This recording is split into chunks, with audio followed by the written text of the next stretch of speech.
Baiklah, Assalamualaikum warahmatullahi wabarakatuh. Saya Cinta Listi dengan NIM 19005053. Di sini saya akan menjelaskan tentang konsep dan strategi mendidik anak remaja di era globalisasi. Di materi pertama ada konsep pendidikan anak remaja. Yang pertama ada pengertian remaja. Menurut Stanlock pada tahun 2003 menyatakan masa remaja adalah suatu periode transisi dalam rentang kehidupan manusia yang menjembatani masa kanak-kanak dengan masa dewasa. Remaja adalah perubahan perkembangan antara masa anak dan masa dewasa yang mengakibatkan perubahan fisik, kognitif, dan psikososial. Selanjutnya, menurut Sarwono pada tahun 2006, remaja adalah suatu masa di mana individu berkembang dari saat pertama kali ia menunjukkan tanda-tanda seksual sekundernya sampai saat ia mencapai kematangan seksual. Berdasarkan pendapat para ahli yang telah diuraikan di atas, dapat disimpulkan bahwa masa remaja adalah perihal di antara periode anak-anak menuju dewasa.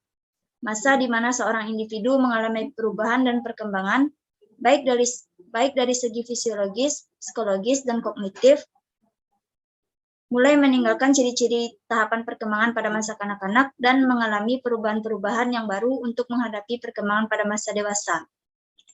Selanjutnya, ada klasifikasi remaja. Remaja merupakan fase pertumbuhan dan perkembangan ketika seseorang berada pada rentan usia 12-18 tahun. Mons membedakan pada masa remaja menjadi 4 bagian, yaitu masa pra-remaja di usia 10-12 tahun, masa remaja awal 12-15 tahun, masa remaja pertengahan pada usia 15-18 tahun, dan masa remaja akhir pada usia 18-21 tahun. Remaja adalah satu periode transisi dari masa akhir anak-anak hingga masa awal dewasa yang dimasuki pada usia kira-kira 10 hingga 12 tahun dan berakhir pada usia 18 tahun hingga 22 tahun. Selanjutnya ada tugas perkembangan remaja. Yang pertama yaitu mencapai hubungan baru dan lebih matang dengan teman sebaya baik pria maupun wanita.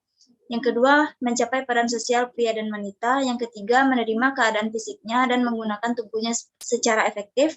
Yang keempat, mengharapkan dan mencapai perilaku sosial yang bertanggung jawab. Yang kelima, mencapai kemandirian emosional dari orang tua dan orang-orang dewasa lainnya. Yang keenam, mempersiapkan karir ekonomi untuk masa yang akan datang. Dan yang terakhir, yaitu mempersiapkan perkawinan dan keluarga. Materi selanjutnya yaitu strategi mendidik anak remaja di era globalisasi. Era globalisasi semakin mendekati kita semua. Begitu banyaknya sumber informasi yang bisa didapatkan dengan mudah di era globalisasi ini. Dan tentunya dapat menambah pengetahuan anak. Namun, kita juga harus melihat kenyataan bahwa informasi yang sangat banyak ini juga dapat membawa dampak negatif kepada anak. Orang tua tentunya merupakan orang yang paling terdekat dengan anak, diharapkan dapat mendampingi dengan baik, terutama saat anak menghadapi era globalisasi.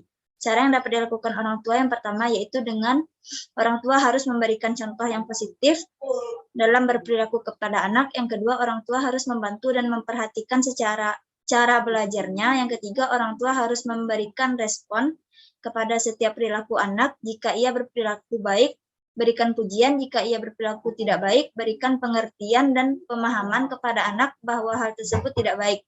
Yang keempat, orang tua dapat membantu anak untuk bersosialisasi kepada lingkungan di sekitar rumahnya. Yang kelima, dampingi anak saat menggunakan gadget. Yang keenam, dampingi anak saat melihat berita atau menonton film. Dan yang terakhir, yaitu dengan memberi pengetahuan mengenai agama kepada anak sejak dini. Baiklah, sekian materi yang dapat saya sampaikan. Assalamualaikum warahmatullahi wabarakatuh.